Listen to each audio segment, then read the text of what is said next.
Assalamu alaikum wa rahmatullahi wa barakatuh, and welcome to the special broadcast of Mzansi Welcomes the World, coming to you from the B20 Summit here on day 2 at the Sandton Convention Center. The show will, of course, like yesterday, have a lot of interviews from business leaders and think tanks with regards to a way forward for inclusive economic growth. Assalamu alaikum rahmatullahi wa barakatuh, and welcome to day 2 of the B20 Summit on Mzansi Welcomes the World. Of course, we are coming to you from the Sandton Convention Center. We came to you yesterday, and we're, of course, coming to you today. And, of course, today proceedings are wrapping up as we obviously look ahead to the G20 Leaders Summit happening this week. And let me welcome my first guest. It's Luthando Vuba. He is the Group Head for Standard Bank in International Trade, Business and Commercial Banking. Luthando, absolute pleasure having you on. Thank you so much for joining us. Thank you for having me. Luthando, from a B20 wrap-up for the year that South Africa has had this lead, how would you sum it up? Discussions have happened, task force have happened. You've been part of a task force also. In your view, how would you sum up the way South Africa has conducted itself from a B20 perspective?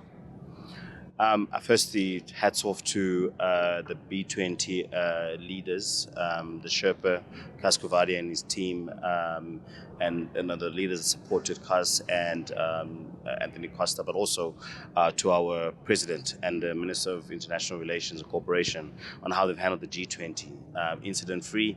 He quoted a big number of how many meetings that have taken place this year. So I think it has been a successful one, and this has been echoed by our international partners that have been part of previous G20s and B20s. I also think the discipline that South Africa has had to stay the course and not deviate and not lean into what has been a very uncertain, rocky year. If you think about in terms of global politics, geopolitics, shifts in policy, and the uncertainty that has spelled for the private sector, which is a key sort of stakeholder an audience in the B20. So I think that has been, for me, a highlight, that the intentions that we started with, which is about inclusivity, shared growth and cooperation, carry through despite all of these headwinds that we're facing. And even now, a lot of talk this week has been about the US that is not attending the G20. But I have to highlight to you, I've been very impressed with the active participation of the American business representatives on the B20 process.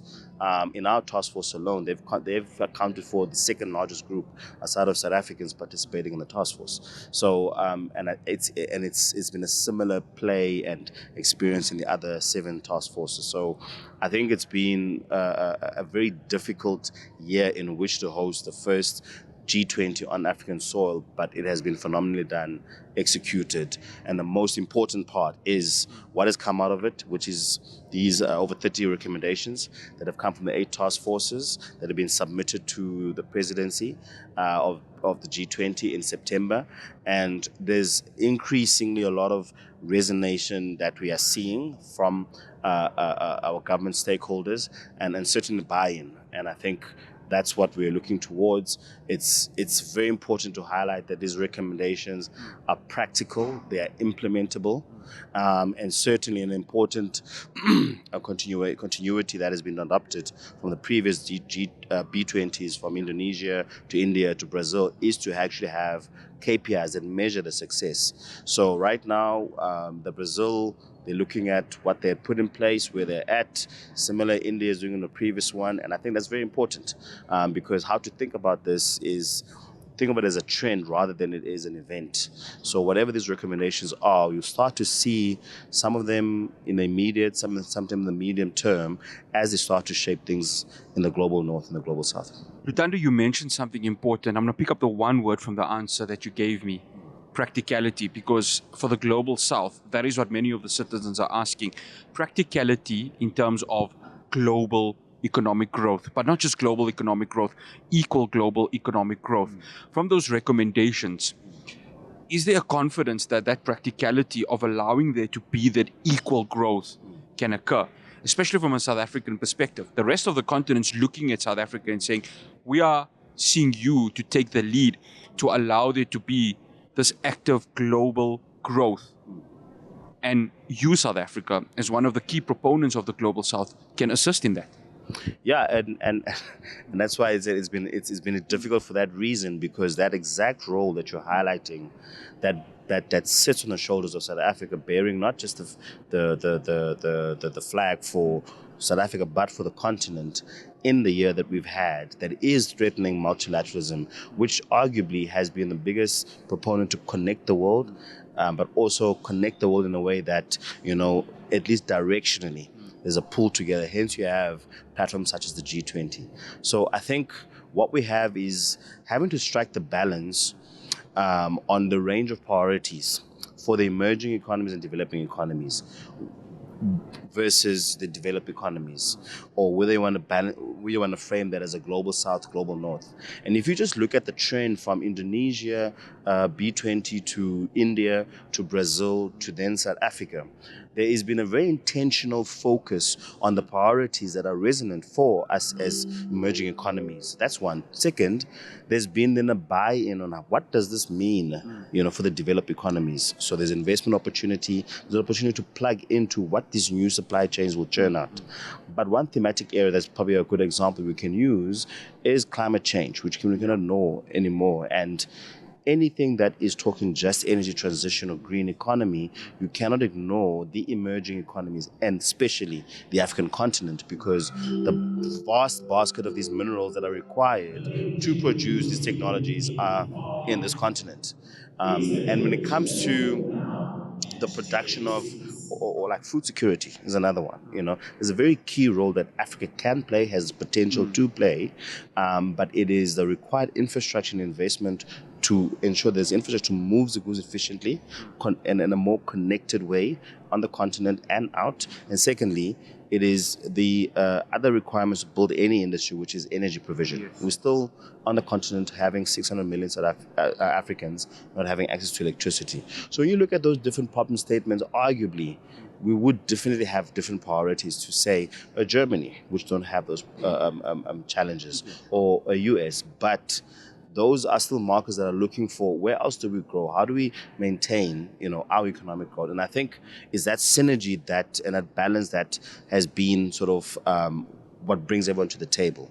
How do we rally around a particular area, like as I mentioned, energy or climate change, and that, what does it mean then for the emerging economies? And there'll be those set of priorities. We can agree on some and we don't agree on some. Let's debate it and arrive at a consensus that could maybe an even better outcome.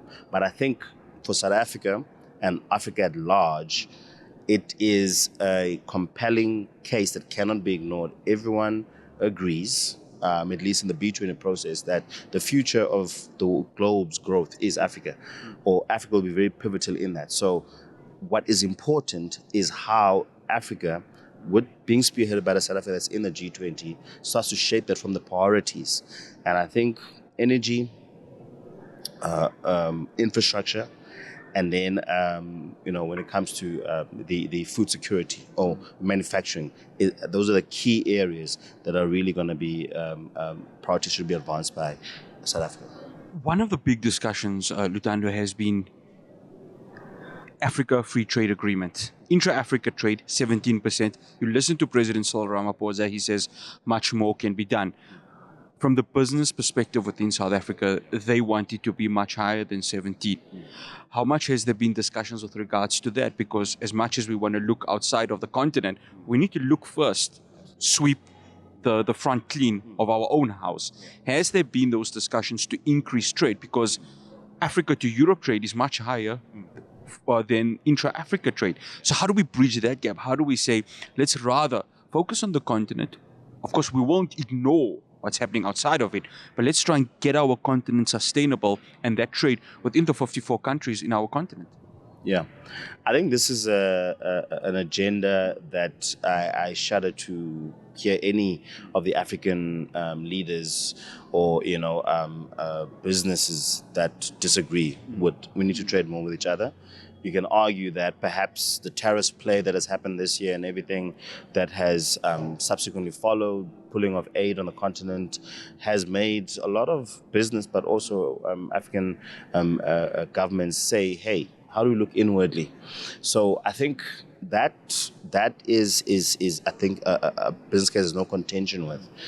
It is what we need to do to accelerate it. Now, the one of the opening remarks yesterday was perhaps we deliberate a bit too much. Deliberation is good so that we hear thoughts out, and but perhaps we're too much. And for me, what I connect to that is we deliberate too much, and therefore the urgency is not there enough. So that's the one thing. Urgency is required, and unfortunately, public sector, private sector, we each have our different roles to play within our mandates. A lot of this has to be moved in advance by our public sector stakeholders when it comes to harmonizing the policies. Because to say that we're going to trade tariff free is one aspect. At the end of the day, there's other layers to being able to trade that meets the regulatory customs requirements, so rules of origin, all those things that still need to be embedded, and the urgency required for that, because that's what will make me tomorrow say to my Egyptian counterparts, okay, let's export these goods from South Africa, or let's import your goods to South Africa. So that's the one thing. Two, championing this intra-Africa trade needs to mean how easier is it then in terms of payment systems. So finance is a very important thing for anything. So then the last one is what I mentioned already as the infrastructure. I think there needs to be, as part of the AFCFTA, some plan or something that speaks to what are some of the key infrastructure that we need in place at specific region or regional nodes on the continent. AFCFTA is helping us say across the continent will trade. But intra-Africa trade has been there regionally. Look at SADC, we look at EAC, a lot of trade we do with each other. But how do we ease that to make it even more so that an SME can actually find a competitive to send their products to Angola, then prioritize. Luthando, I have to stop you there. I got 30 seconds. Are we going to see action as South Africa's G20 presidency concludes in 30 seconds, Luthando? I hope, and I hope, and I really would like us to see action. I think there are some recommendations and some of the announcements we've seen this past week that are already starting to edge that way. We call that quite a bit around credit rating agencies, and some of the announcements we've seen from an S&P and Moody's is already showing us that they've listened and taken in. So I am positive, and even some of the DFIs, that they will start to take the necessary steps that really help unlock more capital for infrastructure on the continent. Luthando Vuba, absolute pleasure having you, and thank you so much for joining us. Thank you. That's Luthando Vuba from Standard Bank, just breaking us down as we, of course, conclude the second day of the B20 Summit. Stay tuned to us here on Mzansi Welcomes the World on Hilaal TV. We'll have more for you after the break.